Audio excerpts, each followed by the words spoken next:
नमस्कार छात्रों, मैं सरोज कुशवाहा न्यू गुलमोहर हिंदी व्याकरण से आपका क्लास 8 का जो चल रहा था क्लासेस, उसमें क्या है आपका 5 लेसन जो है कंप्लीट हो चुका है। अब हम पढ़ेंगे 6 लेसन। तो लेसन 6 में हम देखेंगे प्रीफिक्स अर्थात उपसर्ग। ठीक है, तो इसको हम पढ़ेंगे और जानेंगे कि यह क्या होता है उपसर्ग। ठीक है, तो आप तो पहले भी पढ़े ही होंगे उपसर्ग। तो आज के क्लास शुरू करने से पहले मैं चाहूँगी आप हमारे चैनल को ज़्यादा से ज़्यादा लाइक करें, सब्सक्राइब करें और कमेंट करें। सब्सक्राइब कर लीजिए, जो नए जुड़ रहे हैं वो लोग भी सब्सक्राइब कर ले, ताकि पिछली जो भी वीडियो पड़ी है क्लास की वो आपको मिल जाए और आप उसमें से अध्ययन कर सकें। ठीक है, तो अभी हम चलेंगे बिना देर करते हुए आपका नया जो लेसन है उसके तरफ।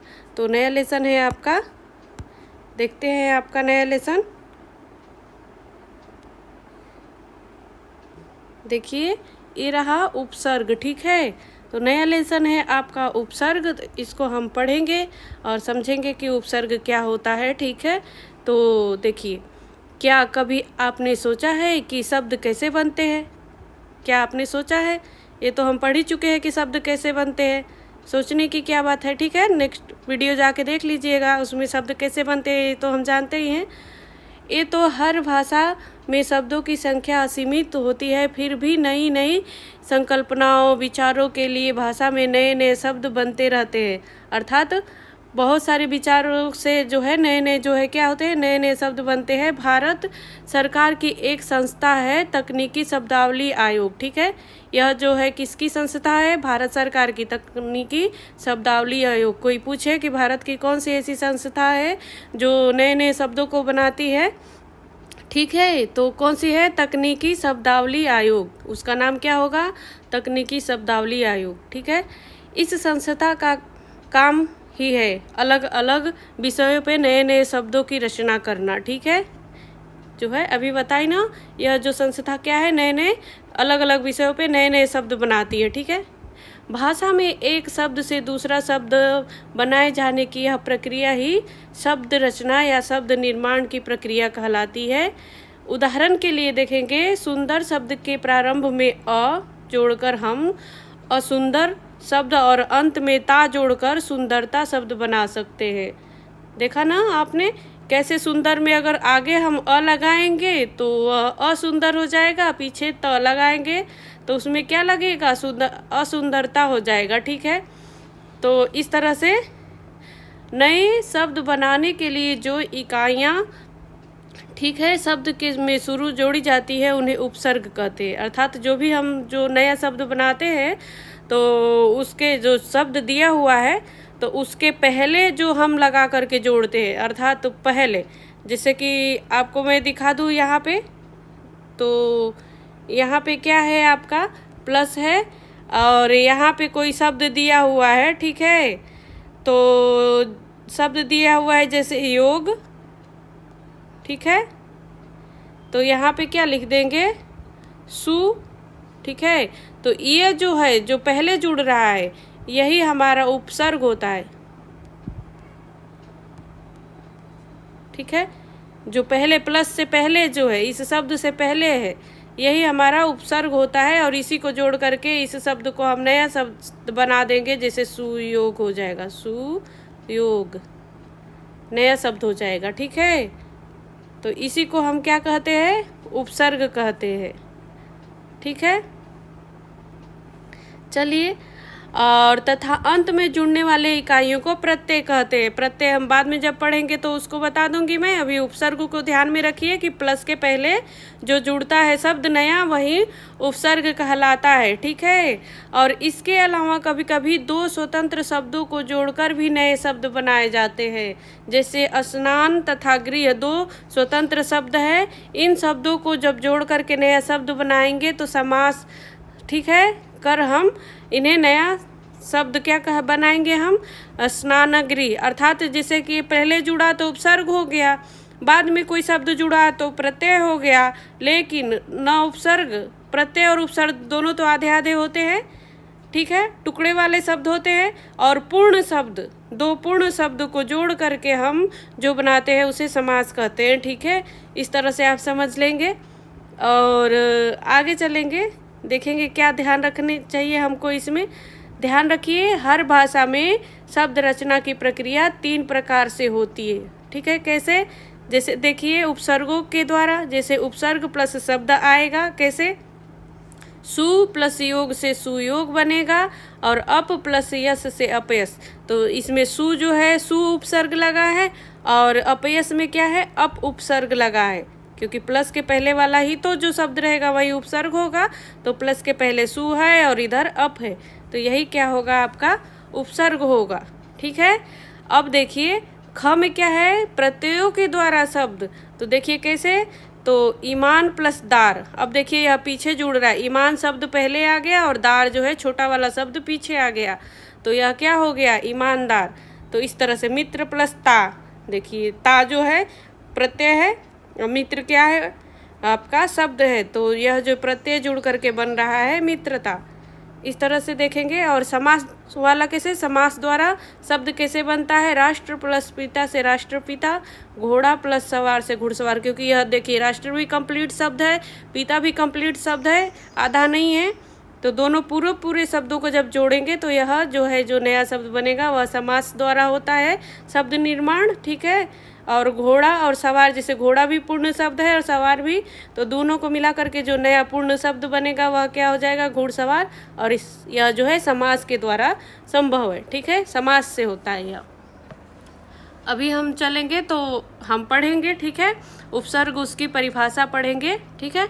तो उपसर्ग शब्दों में लघुतम अर्थवान अंश है जो शब्दों के आरंभ में लगकर नए नए शब्दों की रचना करते हैं, ठीक है। क्या है? उपसर्ग शब्दों की लघुतम अर्थवान अंश है, ठीक है। शब्दों की लघुतम मतलब छोटा से छोटा शब्द है और वह अर्थ देता है। अर्थवान मतलब अर्थ देता है, वही क्या? और नए नए शब्दों को बनाता है। शब्दों की तरह ये भी विभिन्न ध्वनियों की मेल से बनते हैं। जो शब्द है हमारे उसी की तरह यह भी उपसर्ग भी विभिन्न ध्वनियों के मेल से ही बनते हैं और अर्थवान भी होते हैं, पर इनका प्रयोग शब्दों की तरह स्वतंत्र रूप में नहीं किया जा सकता, क्योंकि यह जो है छोटे होते हैं, बहुत अर्थ तो देते हैं, लेकिन इनको जब किसी शब्द में जोड़ेंगे तब जा करके वह पूर्ण शब्द बनेगा और उसका वाक्य में हम प्रयोग कर सकते हैं, ठीक है। लेकिन स्वतंत्र रूप से उसको वाक्य में हम प्रयोग नहीं कर सकते, क्योंकि वो उसका फिर वाक्य नहीं कंप्लीट कर पाएगा वह, ठीक है। देखिए अभी हम परिभाषा देखेंगे और समझेंगे। शब्दों के वे अर्थवान लघुतम अंश, ठीक है, अर्थवान और लघुतम अंश, ठीक है, जो शब्दों के शुरू में लगाकर नए नए शब्दों की रचना करते हैं, उपसर्ग कहलाते।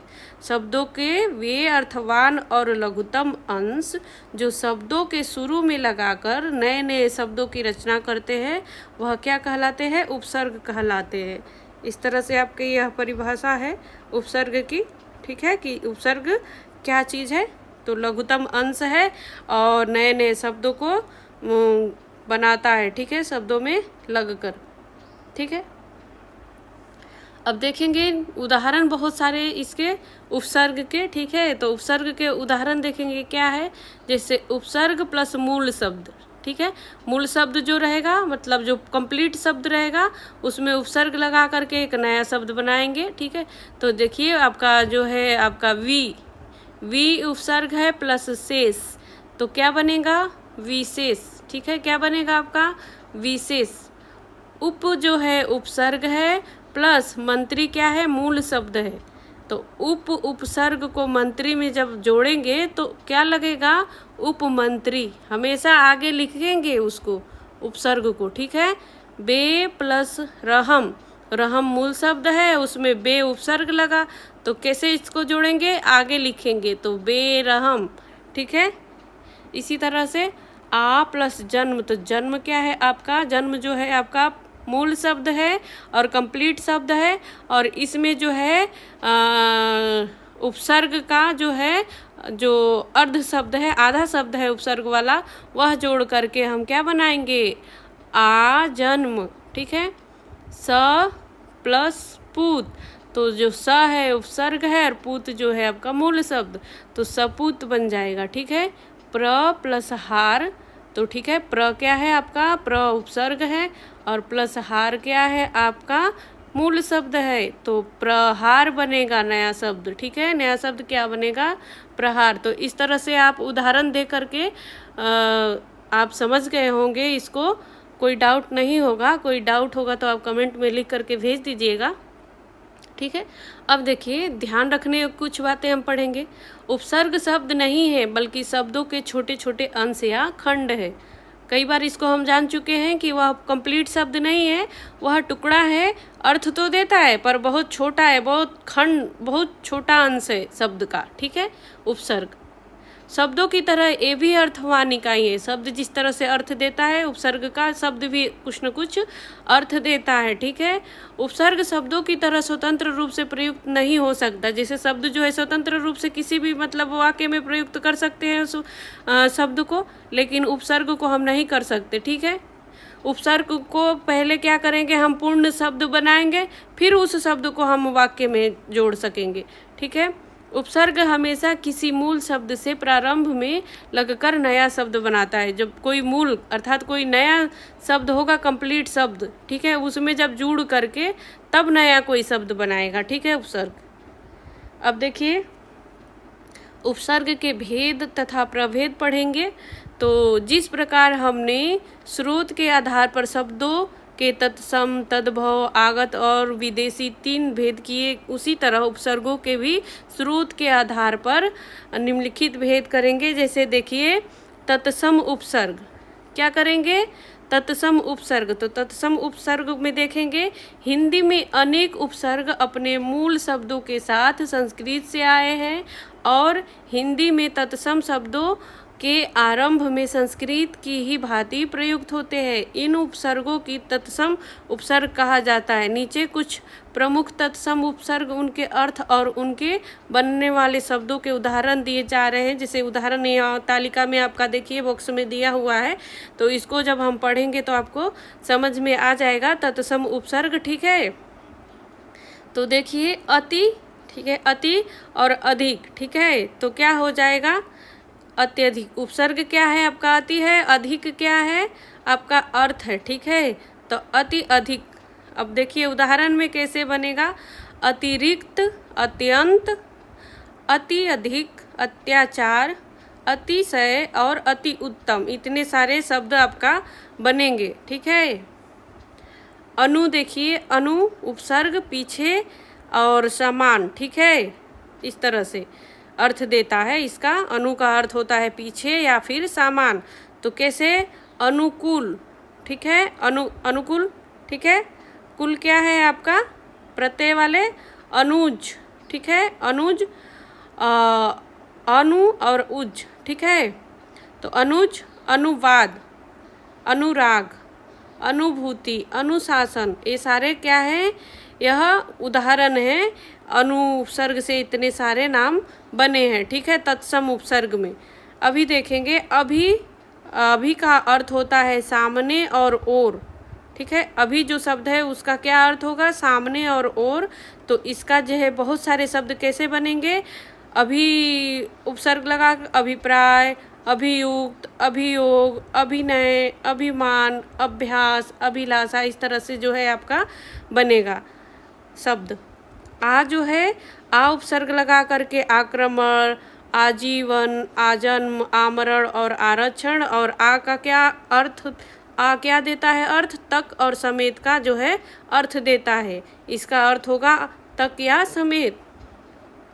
उत उपसर्ग का अर्थ होगा ऊपर या श्रेष्ठ, ठीक है। उत मतलब ऊपर या श्रेष्ठ। तो उसका क्या, कितने सारे उत उपसर्ग बनेंगे? देखिए, उत्थान, उद्गम, उन्नति, उद्योग, उच्चारण, उल्लंघन, ठीक है, इस तरह से बनेगा।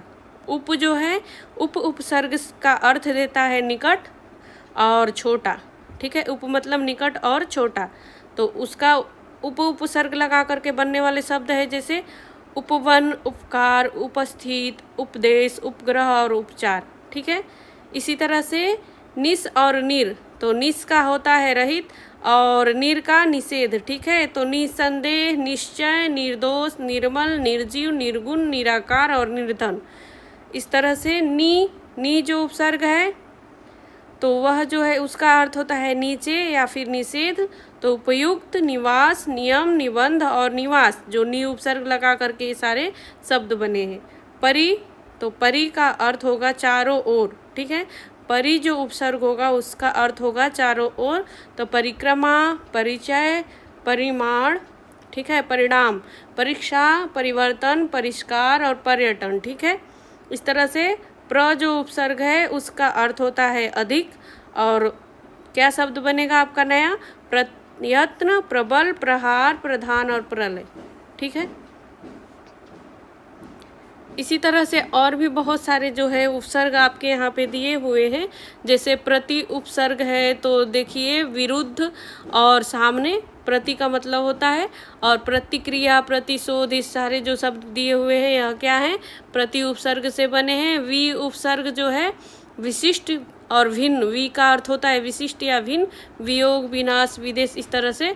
सम मतलब कि पूरी और अच्छी तरह से। तो संपूर्ण, संयोग, सम्मान, संभव, सम्मेलन और संपत्ति जो है क्या है आपका? सम उपसर्ग से बना है। अब देखेंगे तत्सम उपसर्ग हो गया आपका। अब हम देखेंगे तद्भव उपसर्ग। तो तद्भव उपसर्ग में देखिए क्या क्या है। तद्भव, तत्सम मतलब जो संस्कृत के समान दिखने वाले उपसर्ग है, ठीक है। और तत्सम मतलब क्या है? संस्कृत से बना, ठीक है। तद्भव, तद्भव मतलब संस्कृत से बना हुआ उपसर्ग, ठीक है। तो देखिए, अब देखिए अ प्लस अन जो है आपका उपसर्ग, उसका अर्थ होता है रहित।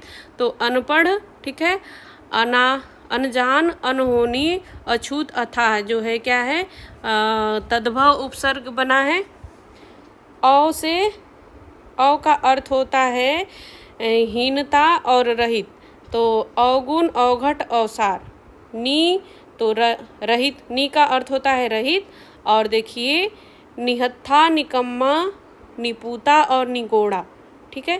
पर तो दूसरी पीढ़ी के अर्थ में, ठीक है। पर का मतलब दूसरी पीढ़ी के अर्थ में, पर दादा, पर नाना, पर पोता। स का अर्थ होता है अच्छा और सहित। सपूत, सगुन, सज्जन। अध का अर्थ होता है आधा, अधजला, अधमरा, अधपका, ठीक है। कु का अर्थ होता है बुरा, कुचाल, कुढंगा और कुदीन, ठीक है। चौ का अर्थ होता है चार, चौपाई, चौराहा और चौकन्ना। ये आपके तद्भव वाले उपसर्ग रहे, ठीक है। अभी हम पढ़ेंगे जो है आपका ये आगत या विदेशी उपसर्ग। तो आगत या विदेशी उपसर्ग को हम जानेंगे जो मतलब बाहर से आए हुए हैं, दूसरी भाषाओं से हिंदी में आए हुए हैं, तो उनको हम देखेंगे। जैसे देखिए आपका ब, बा, बे, कम, दर, ये सारे उपसर्ग क्या हैं? विदेशी भाषाओं से आए हुए उपसर्ग हैं जो हिंदी में आए हैं, इसीलिए इसे आगत कहा जाता है। तो देखिए अब ब के साथ, ब का मतलब के साथ होता है बगैर, बदौलत, बखूबी। बा, ठीक है, साथ से, बा अदब, बाकायदा, बावजूद और बाइज्जत। इस तरह से शब्द बनेंगे, ठीक है। देखिए पढ़ने में ही आपको लग रहा है ना जैसे उर्दू की तरह, अरबी फारसी की तरह, ठीक है।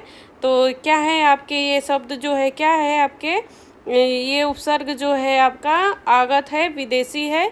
बे है बिना, बेशर्म, बेलगाम, बेअदब, बेहरम, बेईमान, बेतुका और बेइज्जत, ठीक है। कम, थोड़ा, कमज़ोर, कम अक्ल, कम उम्र और कम वक्त, ठीक है। और देखिए इसमें क्या है पहचानने का? नोक्ता जो लगा हुआ है नीचे, ज़्यादातर में नोक्ता जो लगा, अरबी फारसी का होगा तो उसमें नोक्ता लगा रहेगा, ठीक है। और दर में देखिए में, दरअसल, दरमियान और दरकरार। हर में देखेंगे तो प्रत्येक, हर वक्त, हर तरफ, हर रोज़, ठीक है। ये सारे क्या है? ये सारे जितने भी तालिका में दिए हुए जो नाम हैं अरबी फारसी की तरह जो दिख रहे हैं वह क्या है? ये और ये ब, बा, बे, कम, दर, हर, गैर, ये सारे क्या हैं? यह जो है क्या आगत उपसर्ग है, विदेशी भाषाओं से हमारे हिंदी में आए हुए उपसर्ग है, ठीक है। समझ में आ गया होगा यहाँ तक, तो आगे लेकर के चलूँ। तो देखिए यहाँ पे हम देखेंगे उपसर्गों की तरह प्रयुक्त होने वाले संस्कृत के कुछ शब्दांश देखेंगे जो उपसर्गों की तरह ही प्रयुक्त होते हैं। तो संस्कृत में कुछ शब्दांश समास रचना में प्रयुक्त होते थे, पर हिंदी में आकर ये उपसर्गों की तरह ही प्रयुक्त होने लगे। अतः अधिकांश पुस्तकों में इन्हें भी तत्सम उपसर्गों की सूची में दिखाया जाने लगा। पर ध्यान रखिए, मूलतः ये उपसर्ग नहीं थे। मूलतः क्या थे? यह संस्कृत के शब्द थे, ठीक है, शब्दांश थे, और जो हिंदी में आकर के क्या बन गए? उपसर्ग बन गए, जैसे अ, ठीक है। तो अ का निषेध होगा अर्थ, और अभाव, अज्ञान, अधर्म, अनाथ, अहिंसा और असुंदर, ठीक है। कु कु भी संस्कृत का शब्द है, बुरा, कुपुत्र, कुरूप, कुपात्र और कुकर्म, ये जो है अंतर और अंतः जो है क्या है आपका? उपसर्ग है, संस्कृत का शब्द है। और अंदर जो है इसका अंतर का अर्थ देगा अंदर, अंतर्राष्ट्रीय, अंतर्देशीय, अंतरात्मा, ठीक है। अधः मतलब नीचे, अधः का अर्थ होता है नीचे, तो अधो गति, अधोपतन, अधोमुख, ठीक है। बहिर और बहिष, ठीक है। तो देखिए बाहर, तो बहिष्कार, बहिर्मुखी, ठीक है। स्व अपना, स्वधीन, स्वदेश, स्वतंत्र, स्वराज्य। पुनः पुनर, फिर अर्थ देगा, ठीक है। पुनर्जन्म, पुनरागमन, ठीक है। चिर बहुत देर, ठीक है। चिरानंद, चिरकाल, चिरंजीवी, चिरायु, ठीक है। सम समान, समकोण, समकालीन, समभाव। सह साथ, सहचर, सहपाठी, सहमति और सहयोग। तो यह जो इधर आप देख रहे होंगे उदाहरण में जो सारे शब्द हैं ना, तो ये बने हुए हैं, कैसे दिख रहे हैं? संस्कृत की तरह, बिल्कुल ही संस्कृत के शब्द हैं, ठीक है। और ये जो अ, कु, अंतर, अधः, जो ये जो है इस तरह के जब आपको शब्द दिखाई दे तो वह क्या होगा? संस्कृत का अर्ध शब्द होगा, ठीक है। वह मूल रूप से उपसर्ग नहीं होगा वह, ठीक है। यहाँ तक आपको समझ में आ गया होगा, तो हमारा चैप्टर यहाँ पे कंप्लीट हो जाता है। और हमने पूरे चैप्टर में क्या क्या पढ़ा है, क्या क्या जाना है, इसमें हम देखेंगे आपकी ये छोटी सी डायरी में। तो देखिए, पहला है आपका टॉपिक, उपसर्ग वे शब्दांश है या शब्द रूप है जो शब्द के प्रारंभ में लगकर नया शब्द बनाते हैं। जैसे कि उपसर्ग क्या है?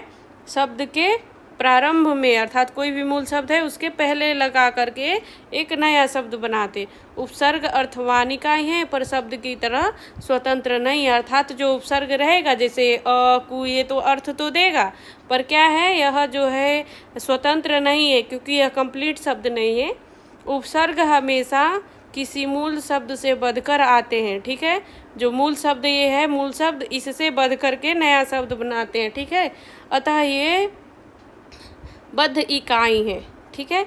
हिंदी में 3 तरह के उपसर्ग मिलते हैं, जैसे तत्सम, तद्भव और विदेशी अर्थात आगत उपसर्ग। ये सारे आपके उपसर्ग हैं हिंदी में, तद्भव, तत्सम, विदेशी और आगत। विदेशी या फिर आगत एक ही हुआ, ठीक है। आगत को ही विदेशी बोलते हैं, और आगत का मतलब होता है दूसरी भाषाओं से आया हुआ। तो इस तरह से आपको यह उपसर्ग, आपको अभी तक जितना भी मतलब मैं बताई हूँ उसमें कोई डाउट हो तो आप कमेंट में भेजिएगा। और मुझे आशा है कि आपको क्लास अच्छी लगी होगी, और अच्छी लगी है तो ज़्यादा से ज़्यादा सब्सक्राइब कीजिए चैनल को। और आज के लिए बस इतना ही, धन्यवाद।